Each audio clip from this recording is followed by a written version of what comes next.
Welcome to the Biz Bash podcast, where we make biz strategy a piece of cake. I'm Elisabeth. And I'm Cami, but you might know us better as Elisabeth and Calligraphy and Cami Monet. We want to help you, our fellow stationers, artists, and calligraphers, confidently build a profitable and personality-driven creative biz. We're here to share our honest-to-goodness advice and actionable strategies for ambitious artists. So put on your party hat, quit being a procrastinator gator, and let's get this party started. Hello, all my beautiful little angel babies. Welcome back to the Biz Birthday Bash podcast. It is Q and Cake number 36. So we are going to get into it with these questions. Our Q and Cake is where you guys submit your questions and we answer them and do our very best job not to mess it up and also mess up saying your names. It's really important to us. So, yay, let's do this, shall we? Yay, I'm so excited. Would you like me to read the first one, Cami? Sure thing. Go for it. All right. This is from Priscilla of Priscilla Basilio Design Studio. And she says, I just started my business and I have all my legal ducks in a row. I've designed one invitation suite as practice. What should be my next step? Design more invitation suites to show clients and wedding planners? Or should I just go for it and start looking for clients now? The very good question. What to do next? Okay. So of course, we want to try to get clients immediately because how can you start your business if you don't have clients? But this is what I would suggest doing next is you've designed one suite. You're kind of chomping at the bit to get started, but let's take some time to focus on perfecting your process before you start bringing in clients. So sometimes I think we put the emphasis on marketing too soon, but we're actually not super ready, which is fine. But you want to be able to completely wow your client from the get-go and not spend all your time kind of guessing. So think through these kind of questions what would I actually need from my client to do this job well? I know when I first started doing invitation suites, I didn't realize what I truly needed from the client in order to create a suite that was truly personalized, or I would be oh crap, I forgot to ask him about this detail, which I needed. So going through that before you have a client, what you need from the client, thinking about where you're going to source your printing, make sure you have your vendors kind of lined up, especially what types of printing are you going to offer because those might require different vendors. So go ahead and just having those pieces in place and things what kind of processes will I offer, the printing process, I mentioned before. What kind of communication will I need? Do I need a CRM? Yes, you do. So having that set up and those things kind of ready to go, that foundation already built. So when you bring in a client, you're not just oh crap, what do I do next? Because that is what I did. And so I would recommend focusing on your process next. And as you're building out these things too, you'll start to be able to market yourself more confidently because you know what you're doing and you have a solid base. And that confidence is what attracts clients because they want to feel like they're in good hands and you know what you're doing. So that is my little 2 cents there. I love that. I think that's a really solid answer in terms of just focusing, trying to focus on that element of being set up for success before. Though I will say, of course, there's certain things that we all learn from working on the fly. Yes, exactly. So much experience comes from that. And so it's tough to say, what's my next step? Because I feel like it's actually steps. Because when I look back at where my business was at the time, you're always doing multiple things at once. It's not like you're just being this is the one thing, only one thing I'm doing right now. So you're doing both, really.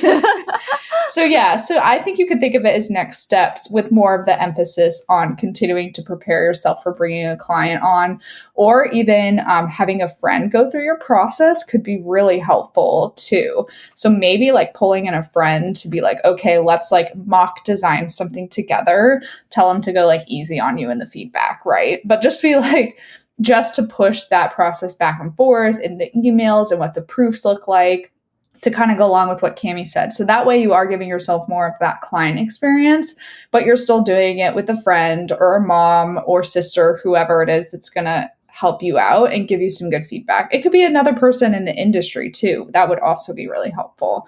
So I say that you definitely have to just go for it with whatever you choose to go for next. Yeah. I mean, and you do have to thing. Just go for it and look for clients as well. Because it's not as soon as you're well, now I'm ready to look for clients. Where are they? It's not they just are beating down your door. So that's just an ongoing, ongoing thing. But as you're doing both steps, as you're working on your business, you're still putting out things. And maybe that even becomes something you share. Like that's something you can share on social media and be like, okay, I'm working on like solidifying this process today. Like when my clients work with me, I do this one thing and next, like you can talk about those things on your social media as you're figuring them out too. I mean, don't be like, I'm learning how to do this, but just share like when a client works with me, this is what I do next. And that'll help you look for clients. Everything kind of like works together in a little magical symphony. So yeah, there is no like one next step. It really is just like keep going, but try to make things as seamless as possible. So when you do bring in that client, you are ready to rock it. And of course, like we all build our wings a little bit on the way down, but I would suggest just having like that framework built out. I did not have a framework. I had nothing. I was like, we are launching, we are going off the cliff. We have nothing. But yeah, if I had that, it would have been really helpful at the beginning, especially now with there's so many more resources like our resources you can learn from to see what type of processes we've done, all different types of things you can look at to get a better idea. I know, Cami, I feel like we need to like release some of our like templates and process stuff at some point since we both retired from invitations. Yeah, it's so true. Because we have like so many different things that we could repurpose for you guys. But we also are planning on doing an episode basically called like what I would have done differently if I was starting my invitation business now. Because we think of a lot of, things in hindsight. So that'll be interesting down the road at some point. I'm not quite sure when that'll happen, but it might be like early 2023, but it'll happen. So, okay. Are we ready for the next question? Yes. Okay. I'll read this one. This one is from Carrie of Big L, Big 2, Big. Is that right? Oh, I'm thinking Big LL Designs. Okay. Yeah. Sorry, Carrie. I can't read. Hi, friends. I adore your work and appreciate this resource so much. Thank you. I am still a fledgling business and getting my name out there has been a real challenge. Any advice on organizing strategy to better market yourself without it seeming overwhelming? The Lindsay Williams episode is a great start. Love her. That's me interjecting there. But what about getting in front of your local community, photographers, wedding planners, venues, private events, etc.? Thank you. I love a good old-fashioned Google spreadsheet, y'all. So I really like breaking things down kind of into the categories. Like if you are trying to get in front of your local community, the best thing you can do for yourself is take an hour one day and sit down and research people who are in your area. So whether you're doing that through hashtags on social media and Instagram or good old Google search, compile a list and then also be conscious of like, are these people who match with my style? Does it have the level of clientele I'm hoping to work for and work with? And that gives you a really good place to start. Also, does Rising Tide still exist? I don't even know. But it doesn't exist here anymore. I know that, but yeah, Rising Tide was like a really big thing for me when first getting in the creative industry. It just allowed me to meet a lot of local people in a very easygoing, low stress, friendly environment. But that has changed so much. I feel like they're kind of under the Honeybook umbrella now that I don't know, like, especially with COVID and everything, if that just lost momentum. But trying to find a networking group, I'm sure other people out there have to be hosting them, but you can be reaching out to people one-on-one yourself for sure. I just like having a list. Like I'm a list girl. I can check things off. That makes me feel a little less overwhelmed. Yeah, I think when I'm trying to remember like how I got to meet people, and Rising Tide was like a huge thing. So the networking groups were great. But then when I would see like photographers that I really loved their work, I just felt like we would get along. I would just shoot off a quick DM or a quick email and be like, oh my gosh, we both are in Orlando. Didn't realize this. We should grab coffee and chat sometime. Just something super casual. Or if it's like a planner that I know I would work really well with, I would send an email and be like, hey, I'm Cami, here's what I offer. I'm a local stationer. I can do this for your clients. I know like a lot of times you're looking for seating charts. Just want to, these are the kinds of things I can offer, because they do want to be like planners and photographers. They want to be like a resource for their clients coming to them. So if you can just say like, hey, I know like this is like something tricky and hard to find. Like I do signature drink signs with dog portraits. Your couples would probably love that. Then they can be like the one sharing the cool info. So it is nice to just go ahead and like just throw out an email and say, this is what I can do for your clients. Like I'd love to be like someone you keep in mind. Like it doesn't have to be weird. Just keep it low key. But there's absolutely nothing wrong with doing that to just kind of make those connections. But individual like coffee dates just for fun and not trying to make it like you are going to be a business connection and that is it. The best interactions really come from like trying to make a real relationship and like truly getting to know that person. So maybe just focus on finding some friends. And before you know it, you'll start making all kinds of connections in the wedding community because one planner knows another planner and one photographer knows someone else. So you just got to get plugged in really with one or two people. Yes, completely agree with that. And I did find, Cami, the Rising Tide section of the Honeybook website, but I just like searched my zip code in like Georgia, USA, like the whole state of Georgia, and nothing's coming up anymore. I don't know if there's anything happening. Well, Cami and I also floated the idea a while ago of like making like BBB, like in-person groups, like trying to figure out how you guys could like meet in person, like even if we weren't necessarily there. So I feel like that's an idea that we've had shelved for a long time. And now that the pandemic seems to, after 2 years, kind of come to a point where everyone's out and about normally again, that could be something interesting for us to think about to potentially help you guys if Rising Tide isn't a good resource anymore. I think Rising Tide is dead in the water now. Is kaput, which is sad. I've talked about my feelings on this before, but yeah, it bums me out. It was a real powerhouse, I feel like, in 2016 when Cami and I were participating. The Knot used to do like local parties, like a big party for vendors, and it was free and it was really cool. But I don't know if they do that kind of stuff now. Yeah, I know. So much has changed. Yeah, weird. Anyway, not to discourage y'all. Like it's still network. I think we talked to Holly, right, Cami? Did we talk to Holly and have like a whole networking episode with her? I think we did. Yeah. So go back and look at that one too, because Holly's the queen because she moved cross country and had to completely start over. And so she has some great advice. Hey guys, we just wanted to hop in and talk about one of our amazing resources, the A to Z directory. All of us have thought at some point, how did she do that or how did she make that? And maybe you don't know where to start or how the heck to produce this amazing product you've dreamt up. Well, the A to Z directory is the missing puzzle piece in your biz, you guys, seriously. So it's built in the form of a yearly membership, and it's your one-stop shop for finding suppliers and vendors for all the things. Literally where to print everything from custom invitations, greeting cards, mugs, koozies, acrylic printing, letterpress, custom ribbon. I mean, the list goes on and on and on. And it literally goes from A to Z. From acrylic printers to zipper pouches, we have it in the A to Z directory. We want to help all of you search less and create more with this list of 300 plus vendors and suppliers. Don't worry, they're very organized. It's not going to be overwhelming and confusing when you join. And this membership also includes access to a private Facebook community. It's incredibly active and involved. And if you need a question answered fast, that is definitely the place to go. Yeah, our Facebook group really is the best. You guys, everyone is so helpful in there. And we're in there too, answering questions you guys might have. So it's a great way to get access to us and ask us things without sliding into our DMs. So we're more likely to answer you in the Facebook group, just saying. Anyway, also in the Facebook group, this is new for 2020 and we're really excited about it. We are hosting monthly Power Hour Q&A sessions that are live, and these are only available to our A to Z directory members. So you can hop in with us live and ask us all your burning questions in real time and just hang out with us every month. And we do these at different times so you can actually be there live, and the replays are always available in the Facebook group for members. This resource is priced at $147 a year, which honestly is extremely affordable and is full of so many benefits, such as exclusive vendor coupons for members only. And we would love to have you guys join. Seriously, it's kind of like our family and our tribe.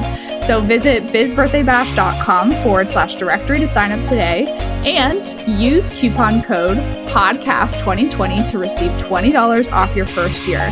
That's podcast, all caps, 2020 for $20 off your first year. We can't wait to see you in the Facebook group. Okay, are we ready for the next one? Yes. This is from Terry of Living Life Homemade. She asks, how long did you work full-time at your paying job and work on your stationery business on the side before you went full-time with stationery? P.S. I love your podcast. It's informative, funny, and engaging. Thank you, Terry. that in my Instagram bio, informative, funny, and engaging. Oh, okay. Okay, so how long did I work my full-time paying job? Let me think here. Well, my business when I started it I wasn't planning on making it a business necessarily. So I had like just started getting back into art like January of whatever year. And then I went full time in September. So that's like what, 9 months ish. But I don't think I really started thinking, oh, this can be a business until like a couple months in. So I'd say about like 6 months. I was kind of juggling both and doing the side hustle thing. Okay. Yeah. I was kind of doing it a year, that full year that I worked at the real estate office, little boutique. I feel like I always had something going on the side. It was maybe an invitation or suite or two at the beginning. I was doing a lot of house portraits and wood signs, like hand lettering based stuff, essentially. But yeah, I definitely did that for the full year of moving to Georgia. And honestly, I was doing some calligraphy stuff while I was still in college. So I don't know if that counts, but yeah. Yeah. So yeah, I think it just kind of depends on where you are and where you're at. Like with my business, I started like going into wedding invitations, and I felt like that was really easy to get it off the ground because you're kind of bringing in some like higher paying jobs from the get go.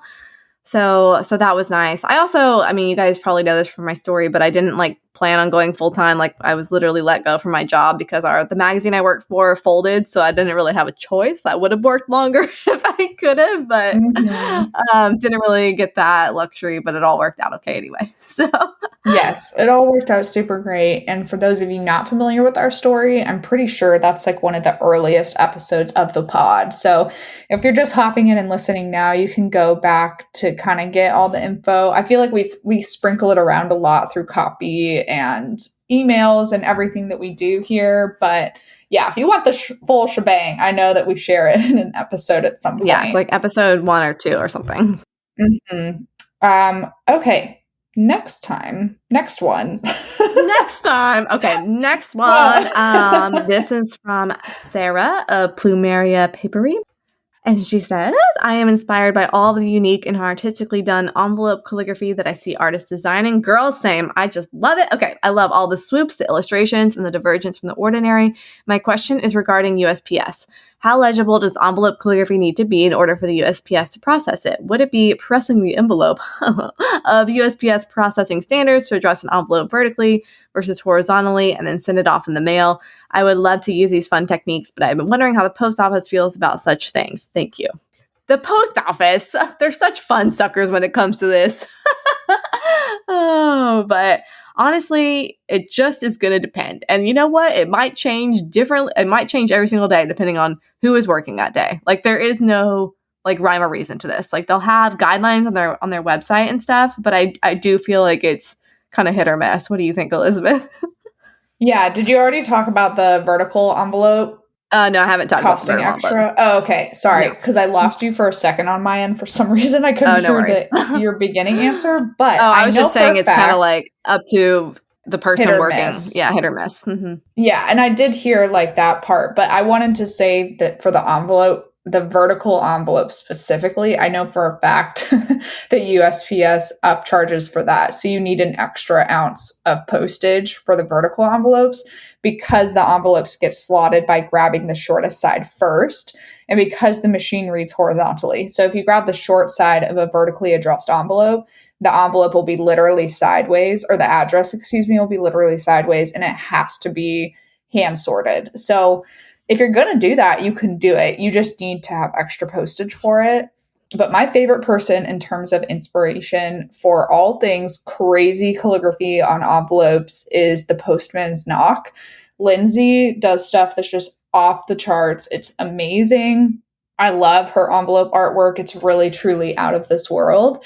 And she has a ton of great posts about, like, more in depth about USPS in terms of processing calligraphy. But my understanding is you can pretty much put anything through the mail. You can put a potato through the mail with a like written address. Did I mail someone a potato? Did I mail someone a potato? I think I did. I don't remember. I think you might have, or we joked about doing it. No, but I think I did do it. I don't even remember. Oh, I think it was like the company though. No, I did. Who was it? To Marty, maybe? I don't know. Yes, Did I but, mail like, somebody a potato? Let me know. This does ring a bell, but like you can literally write in Sharpie on a potato and send it through the mail. As long as it has enough postage to get there, it'll get there. So it's kind of the same thing with envelopes. Like if you're going crazy with your addressing, you're probably not going to be able to use just a standard forever stamp. You're probably going to have to add an extra ounce. I would just do that to be safe anyways.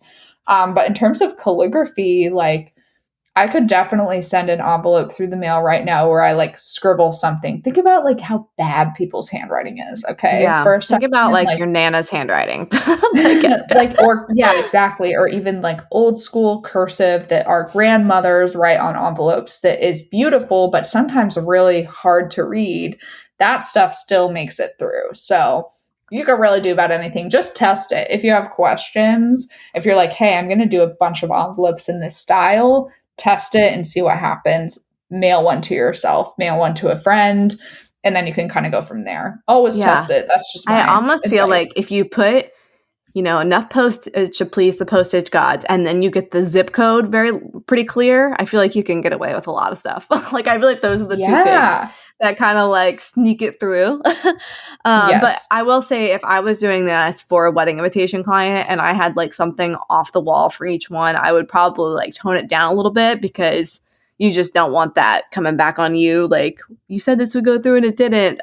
But like for funsy kind of stuff, I would like definitely push the envelope on that. And you can also like just try one and test mailing it to yourself. Like honestly, just do some tests and be like, how far can I go? This would be like such a fun like TikTok series, honestly, if you just like keep coming up with crazier and crazier stuff and being like, will it mail? And like make it a whole thing.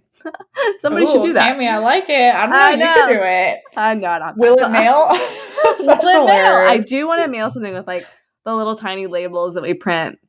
We accidentally print the mailing label on like our shop stickers, the little tiny price post. Like sometimes I'll print a label and then it's so tiny. And so I'm definitely going to mail something with it one day. And I'm just going to put it out there on like a huge box just to make Steve mad. Steve's my mailman.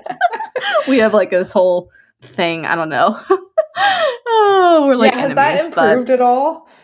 I don't even know. I mean, you think Steve is going to be so cool. He probably is listening to this right now and being like, all right, now I'm never going to deliver her mail ever again. But I mean, Steve's fine. He's fine. He's just like, I just expect him to be so much cooler. And he's just not. Like me and the UPS guy, we are like BFFs. Like he comes by twice a day to like, he drops stuff off. Then he comes back later when his truck is empty to like pick stuff up, which is so nice. He's like, I don't schedule anything. I'll just come. Just text me. Or he'll text me and be like, hey, I'm leaving some stuff out. Just want to make sure you're coming. Like, so freaking nice. But Steve, no, not at all.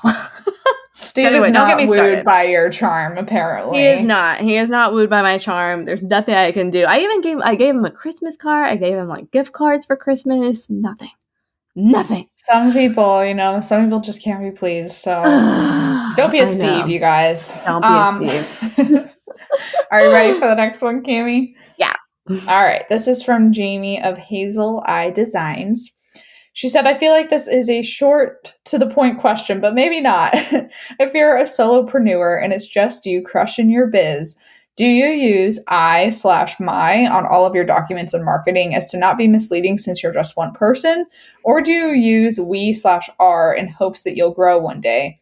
For example, on your website, would it be my process or our process?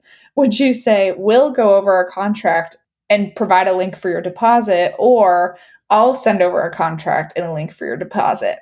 It's weird to me, but it feels more personal and truthful saying I, but for some reason feels less professional, like I'm just this random person cutting paper and putting together invitations in my kitchen, which is literally what I'm actually doing. This might be one of my favorite questions. I know. This is such a good one. I feel like everyone kind of goes through this struggle because it does, like when you say I, you're like, no, it just feels like too weird. Like it doesn't feel like there's anything going on. I will say on the website thing, you said my process or our process, I would just simply put the process. Boom. Problem solved on that one. But when it comes to like the emails, we over here at Cami Monet, no, I always did when I was doing emails with my stationery business. And then when I finally started like bringing on team members, like now I definitely say we, because I can't be like, I'm packing up your orders because I'm actually not. So I'll be like, we're doing this because it is a team. But I preferred I just felt like it was weird saying we because I was like, who they know it's just me at this point. Like, Yeah. it's not, we're preparing a contract. I'm the one doing a contract. And for me, I liked with my invitation clients, I liked that personal feeling. And they knew they were working one-on-one with an artist and not just like a team who's just kind of like they got that personal attention directly from the artist, directly from me. So I didn't feel like I was weird. And it didn't feel less professional. It just felt more personal. Yeah, I like that. I think anytime that you're sending emails to people back and forth, like you should be using I. Like if it's actually, like you said, Cami, actually you doing the work. Whether or not you have that front facing on your website is totally up to you. Like if your gut feeling is leaning that feels weird for you, Jamie, you can totally use we on the website when you're describing things in the process category or things in other, I don't know, other areas. But when you interface with someone directly one-on-one, like it should always be I because it is actually you.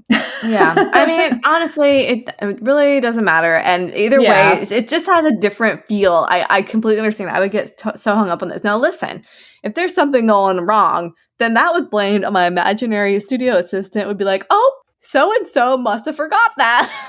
Dang it, Patrice. Oh, Brenda, I didn't do she's that. crazy. Brenda was going wild that day. Or I'd be like, oh, you know what? My husband was doing those. That he messed that up. Wasn't me at all. Like the stamps or something. But it just kind of depends. It really does. I know that's like a really dumb answer, but like you can really go both ways, and I can see it working both ways because like the we can be you and like your 4 cats. Like I don't know. So you could really go either way. But now I definitely go with we because there's so many people on our team. So I feel weird saying I. Yeah, that makes sense. Yeah. Gosh. I know. It's such a good question, though. We should do like a poll on Biz Birthday Bash because I think it's so funny because a lot of people do feel like we adds that like air of professionalism. Like there's so many more people going on behind the scenes. So I'd love to see like who does we and who does I. Yeah, right? Yeah. Because it's Let definitely us know, a funny you thing. guys, when you're listening to this, take a screenshot and post it and tell us. I use I or I use we and copy, or just DM us on Instagram too. Yeah. Oh, actually, we're so bad at checking our Instagram DMs, but you can still you can DM us. Sometimes it's like 3 weeks before we look at things. Whoops. So, oh my gosh, guys, those questions today were all so good, and this is really fun. I feel like it's been a second. This is the first Q and Cake we're recording since Cami and I have been on summer break. I don't think it comes out till September, but thank you for hitting us with some great questions. We're excited for answering more in the future. We never get sick of it. Yeah, always ask your questions. Here's where you can ask them, BT dubs. bizbirthdaybash.com/Q and Cake. You can ask all your questions there, submit them. We love answering fun questions. So go post them there, ask away. Nothing is off limits except for some weird stuff. And as I learned from the annual podcast survey, people actually do listen to these and like them, which is great. Because I'm always like, do people listen to these? Are they helpful? Do they like them? So there you have it. The majority of you do, which is awesome. All right. Well, we love you guys. We'll see you next time. Toodaloo. Bye.